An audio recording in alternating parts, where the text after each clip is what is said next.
Bapak Ibu Saudara yang saya kasihi di dalam nama Tuhan kita Yesus Kristus. Selamat pagi. Bagaimana kabarnya pada pagi hari ini? Baik. Kalau dalam keadaan baik, kita harap semua bukan hanya fisik yang baik, tetapi baik secara rohani. Nah, untuk itu pada pagi hari ini saya akan mengajak Bapak Ibu semua untuk merenungkan firman Tuhan yang saya kutip dari Efesus pasal 6 ayat 11 sampai dengan ayat yang ke-17. Saya akan bacakan dan silakan Bapak Ibu menyimak dalam Alkitabnya masing-masing. Ayat 11, kenakanlah seluruh perlengkapan senjata Allah supaya kamu dapat bertahan melawan tipu muslihat iblis. Karena perjuangan kita bukanlah melawan darah dan daging, tetapi melawan pemerintah-pemerintah, melawan penguasa-penguasa, melawan penghulu-penghulu dunia yang gelap ini, melawan roh-roh jahat di udara. Dapat mengadakan perlawanan pada hari yang jahat itu dan tetap berdiri sesudah kamu menyelesaikan segala sesuatu. Jadi berdirilah tegak, berikat pinggang kebenaran dan baju jirah keadilan. Kakimu berkasut kerelaan untuk memberitakan Injil damai sejahtera. Dalam segala keadaan mempergunakanlah perisai iman, sebab dengan perisai itu kamu dapat mendapatkan semua panah api si jahat. Dan terimalah kepompong keselamatan dan pedang roh, yaitu firman Allah. Bapak Ibu Saudara yang terkasih dalam nama Tuhan kita Yesus Kristus, ini adalah surat Rasul Paulus yang dia sampaikan kepada jemaat Efesus pada waktu itu. Karena kita tahu ketika dia memberitakan Injil dan dia akan menghasilkan buah, yaitu orang-orang percaya yang sudah ada di Efesus. Tetapi apakah orang-orang percaya itu setelah mereka menerima Injil itu cukup sampai di situ atau bagaimana? Tentu tidak. Mereka harus terus belajar mengenai kebenaran firman Tuhan. Kenapa? Karena ada iblis yang akan menghalangi orang percaya supaya mereka gagal masuk ke dalam kerajaan surga. Judul perikop yang saya angkat pada pagi hari ini, mengenakan perlengkapan senjata Allah. Yang menjadi pertanyaan bagi kita, mengapa kita harus mengenakan senjata itu? Perlengkapan senjata Allah itu. Yang menjadi poin yang pertama adalah karena musuh kita adalah iblis yang licik. Oh Bapak Ibu yang terkasih dalam nama Tuhan kita Yesus Kristus, ketika orang mengambil keputusan untuk percaya dan meyakinkan bahwa Tuhan adalah juru selamatnya, disitulah iblis mulai mengintip dan mencari celah untuk memata-matai kita semua, supaya dia berusaha semaksimal mungkin agar kita keluar dalam kebenaran yang kita terima itu. Jadi iblis adalah itu yang menjadi lawan. Kita tahu bagaimana strategi iblis. Sekarang dia akan menambahkan Injil, menambahkan Alkitab, bahwa keselamatan itu bukan hanya percaya kepada Yesus, tetapi ditambahkan dengan harus baptis, ditambahkan dengan perjamuan Tuhan. Tetapi yang benar adalah perjamuan kudus, yang benar adalah perjamuan Tuhan. Nah, itulah yang dirancang oleh iblis supaya orang yang datang percaya kepada Tuhan bisa meninggalkan itu semua. Dengan berbagai strategi, bisa dengan berbagai keadaan, bisa dengan berbagai situasi yang kita hadapi nanti di lapangan, maka dia berusaha menggagalkan itu semua. Itu yang menjadi poin yang pertama. Dan menjadi ayat referensi kita, kalau kita buka di 1 Petrus pasal 5 ayat 8, di situ dikatakan, sadarlah dan berjaga-jagalah, lawan musuh iblis berjalan berkeliling, sama seperti singa yang mengaum-ngaum dan mencari orang yang dapat jelaskan. Iblis tidak akan tinggal diam ketika kita melihat bahwa iman kita sudah kokoh kepada Tuhan. Dia tidak akan diam. Dia akan mencari cara supaya kita akan meninggalkan kebenaran itu. Dan kita lihat di 2 Korintus pasal 11 ayat 14, hal itu tidak usah mengherankan sebab iblis pun menyamar sebagai malaikat terang. Jadi, kalau kita lihat sekarang di daerah-daerah kita, di sekeliling kita, ada orang yang bisa melakukan kisah Ada orang yang bisa berbuat sesuatu hal. Demi apa? Demi untuk menarik orang. Demi untuk menarik sekumpulan orang supaya percaya kepada hal itu. Ternyata di balik itu adalah iblis yang berkuasa.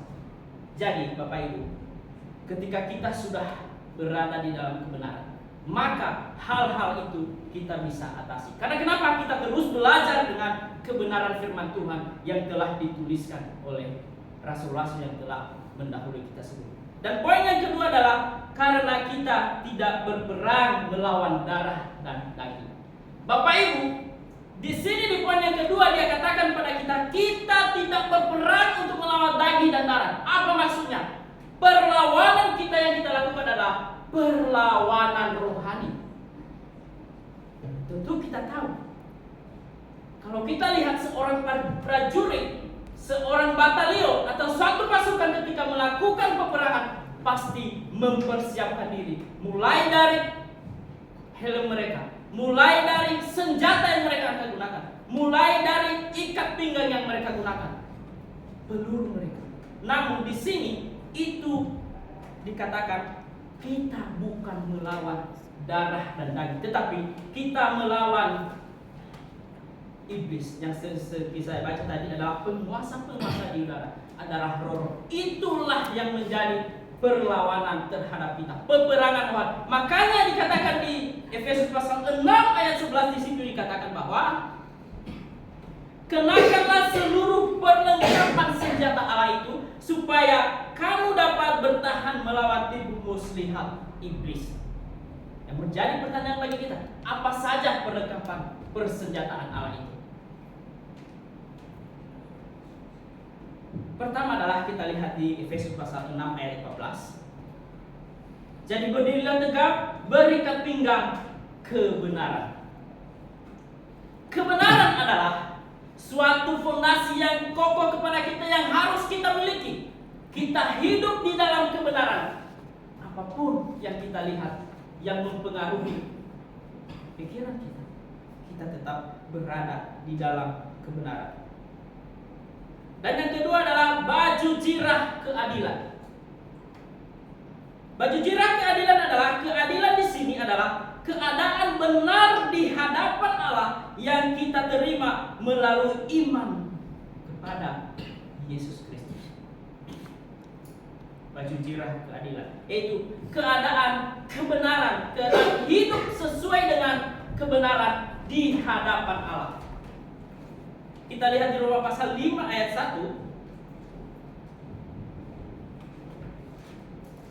Saya akan bacakan.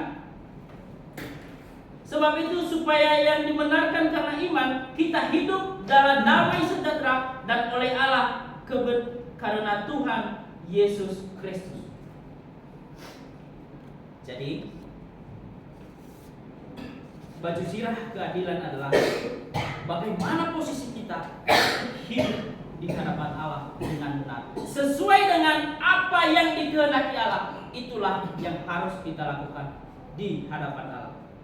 Dan yang ketiga adalah kasut kerelaan memberitakan Injil damai sejahtera. Kita bisa lihat di Efesus pasal 6 ayat 12, kaki berkasut kerelaan untuk memberitakan Injil damai sejahtera. Ini berbicara dengan kesiapan kebenaran untuk memberitakan Injil dimanapun dan kapanpun. Bapak Ibu, tentu orang yang sudah diselamatkan rindu akan memberitakan firman. Jadi kita di sini adalah dituntut kita untuk berkasut rela memberitakan Injil, siap sedia dalam setiap saat kapanpun waktunya. Kita disuruh untuk memberitakan Injil. Karena kenapa? Supaya orang-orang yang belum tahu dapat menerima atau dapat mengetahui bagaimana sesungguhnya Injil yang benar itu.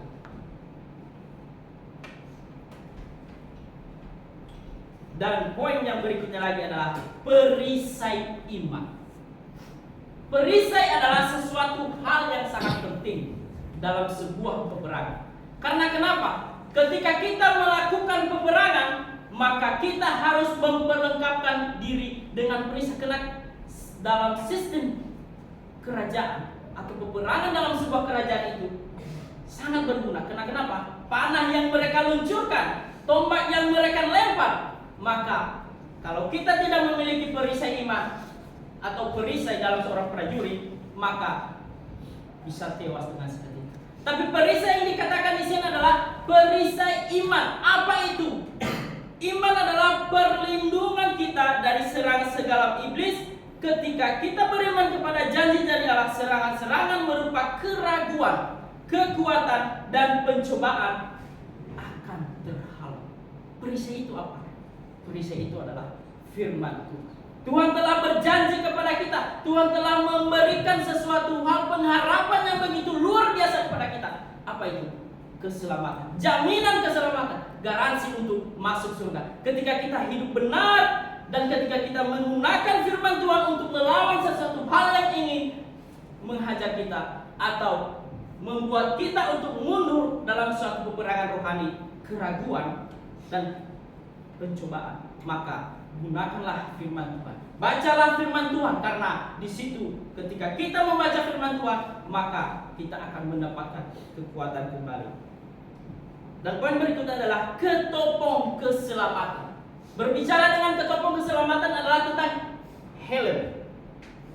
Ya. Dan itu adalah hal yang paling penting, Bapak Ibu Saudara-saudara yang terkasih dalam kehidupan. Dan dalam kehidupan seorang prajurit, ketika dia bersiap untuk melakukan peperangan, maka dia akan mengenakan helm. Karena sesekali peluru kena di kepala, maka selesai sudah kehidupan dia. Dan dalam arti ini adalah ketopong keselamatan ini adalah itu tentang pengorbanan Yesus Kristus di kayu salib. Kita harus mengingat bagaimana Tuhan Dia mengorbankan dirinya kepada kita untuk menyelamatkan kehidupan kita. Yang sesungguhnya kita adalah orang-orang berdosa dan tidak layak masuk ke dalam kerajaan surga. Seperti yang dikatakan di Yesaya adalah kesalehan manusia itu seperti kain kotor.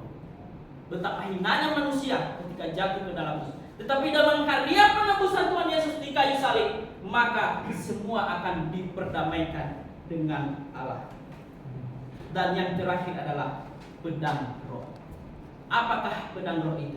Itu adalah firman Tuhan yang kita gunakan dalam kehidupan kita sehari-hari. Ketika Tuhan Yesus dicobai oleh iblis di padang gurun, kita bisa baca kisahnya di Matius pasal 4 ayat 4 sampai 11. Di situ Tuhan Yesus dicobai, dia akan menyerang dengan firman Tuhan dan Tuhan Yesus juga menyerang balik dengan firman. Sama-sama firman Tuhan. Ya, sama-sama firman Tuhan. Iblis mengutip di Mazmur 91 11 sampai 12, sedangkan Tuhan Yesus juga mengatakan manusia bukan hanya hidup di dalam roh. Pedang roh di sini adalah pedang ini adalah senjata yang ofensif, yang sangat berguna ketika kita melakukan perlawanan, ketika kita melakukan sesuatu hal. Contohnya dalam kehidupan seorang prajurit, dia akan menyerang. Yang dia butuh adalah senjata, pedang. Buat apa kita pergi berperang kalau tidak memiliki senjata, yaitu pedang? Begitu juga kita dalam menangkis berbagai serangan iblis, kita harus memiliki pedang. Pedang kita adalah bukan pedang seperti yang kita lihat itu membelah orang, bukan. Tetapi pedang kita adalah firman Tuhan. Dan di dalam firman Tuhan kita belajar, maka untuk mengatasi hal semuanya itu ialah gunakanlah pedang, yaitu pedang roh. Jadi kesimpulannya bagi kita semua adalah mengambil semua perlengkapan senjata Allah adalah langkah yang harus diambil oleh setiap orang percaya. Mengapa harus diambil oleh setiap percaya? Karena itu adalah senjata kita untuk melakukan perlawanan terhadap iblis. Demikian firman Tuhan yang saya bagikan. Kiranya firman Tuhan yang saya sampaikan Bapak Ibu terberkati dalam kehidupan sehari-hari. Terima kasih. 14:36.